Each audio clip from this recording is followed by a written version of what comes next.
Bonjour, je suis Abdessalem Bouchedraoui. Aujourd'hui, je vous propose de réfléchir sur ce que c'est que le souverainisme. Schématiquement, je distingue trois types de souverainisme, de souveraineté. 1. La nation souveraine. 2. Le peuple souverain. 3. Le citoyen souverain. Faites attention à ne pas confondre, à ne pas mélanger ces trois options du souverainisme. Si par hasard vous ne faites pas attention à cette distinction, il pourrait y avoir des surprises. Ceux qui, par exemple, voteraient ou opteraient pour la nation souveraine risquent de se retrouver dans un système qui les étoufferait. Ce sujet est tellement important et crucial que je vous invite à visiter mon blog abdessalambourgedraoui.com pour lire un texte en rapport avec ce sujet. Vous pouvez consulter ce texte de façon tranquille et à votre guise. Allons-y donc, on commence par la nation souveraine. Le concept même de nation est quelque chose de flou, d'imprécis et de fluctuant. Mais l'idée générale, la chose principale à laquelle je voudrais attirer votre attention est que lorsqu'on parle de nation, on ne parle jamais de citoyen. Dans le concept de nation, le citoyen est constamment, est toujours secondaire. Ceci est très important. Alors les élus, les représentants, font tout pour que la notion, ce concept de nation coïncide avec celui d'État ou bien avec celui de gouvernement et du peuple. Parce que l'on voudrait que ces notions État, gouvernement et du peuple revêtent un aspect de sacré. Si on touche au gouvernement, si on touche à l'État, on touche à la nation de ce qu'elle est de sacré. Et cette confusion que l'on voudrait fabriquer, même s'il y a une grande différence entre ça, et qu'on arrive à ceci, les secrets d'État, l'État n'a de compte à rendre à personne, et ainsi de suite. Il y a tout un ensemble de phraséologie qui provient de ce concept d'État lorsque on le confond avec cette idée de la nation. Alors, historiquement, lors de la Révolution française, ce n'est pas la notion, le concept de nation, mais bien celui de république. C'est grosso modo la même chose, mais les époques changent. Alors Robespierre, parce qu'il s'est cru doté d'une confiance, qu'il s'est doté d'un pouvoir de la République, représente la République, va assassiner des dizaines de milliers de personnes au nom de la République, au nom de ce que pourrait être la nation. Alors, s'il vous plaît, faites très attention lorsque vous parlez de souverainisme. Mais dans le concept de nation souveraine, il y a un style de manipulation. Généralement, pour manipuler les opinions des citoyens, on recourt à des personnalités, à des figures charismatiques et historiques d'un pays. Ces figures charismatiques sont toujours sophistiquées. Exemple, en France, pour manipuler les opinions, on utilisera l'image du général de Gaulle et on utilisera également le terme de gaullisme. Ceux qui voudraient réfuter le gaullisme se verront traités d'ennemis de la nation parce qu'ils sont ennemis du général de Gaulle et du gaullisme.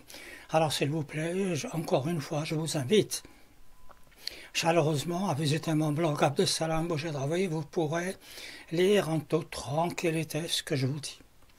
On continue donc avec ce deuxième aspect du souverainisme. Alors c'est le peuple souverain. Alors là encore, le peuple est une notion qui est très flou. Dans tous les cas de figure, le mot peuple, le peuple n'englobe pas la somme des individus qui constituent ce peuple. Ce n'est jamais ça, ça ne sera jamais ça. Jamais le mot peuple n'inclut les individus que l'on voudrait attribuer à ce peuple. Alors jamais, c'est que le peuple est quelque chose d'impersonnel.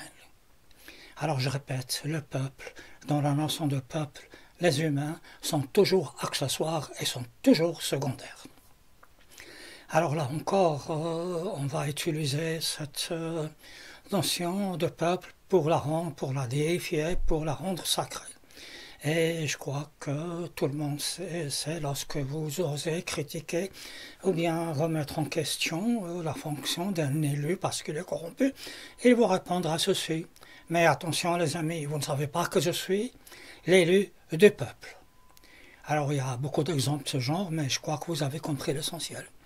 Et après, ce qui est assez grave est que si on revient toujours à la Révolution française et toujours Robespierre donc effectua alors des massacres horribles pour la raison qu'elle avait eu pitié du peuple. Mais à aucun moment il n'eut pitié des individus qu'il faisait guillotiner. Alors s'il vous plaît, faites très attention. Alors je vous avais dit que lorsqu'on voulait manipuler les opinions dans la nation souveraine, on avait recours à des figures charismatiques et complexes. Ici, c'est le contraire. On ne va pas recourir à des figures savantes, on va recourir à des figures, à des personnages populaires. Ainsi, on évoquera l'esprit de Jean Jaurès ou bien de Guy Môquet. Et ce qui est improbable, ce qui est ironique, est que ceux qui vont recourir à la mémoire de Jaurès ou de Guy Môquet, ce sont des gens qui, justement, sont opposés aux idées de ces illustres personnages. Et je voudrais rappeler qu'à un certain moment en France, un élu de droite qui était strictement qui était donc strictement opposé au communisme, va imposer la lecture de cette touchante lettre de Guy Môquet. Donc, manipulation ici par des figures populaires. Maintenant, on arrive à cette troisième conception de la souveraineté qui est le citoyen souverain. Alors ici, on pourrait dire que l'on se rapproche de la souveraineté telle qu'on le désire. Ici, on parle du citoyen lui-même. C'est le citoyen lui-même qui est à l'honneur. Généralement, le citoyen est prépondérant par rapport à la notion de nation ou bien de peuple. Cependant, il ne faut pas oublier une chose. Il faut toujours replacer n'importe quelle notion, n'importe quel aspect, n'importe quel sujet, au sein des réalités contemporaines. Et les réalités, elles sont les suivantes. Cancel culture, dictature de la pensée, tyrannie de quelques intellectuels, etc., pensée dirigée.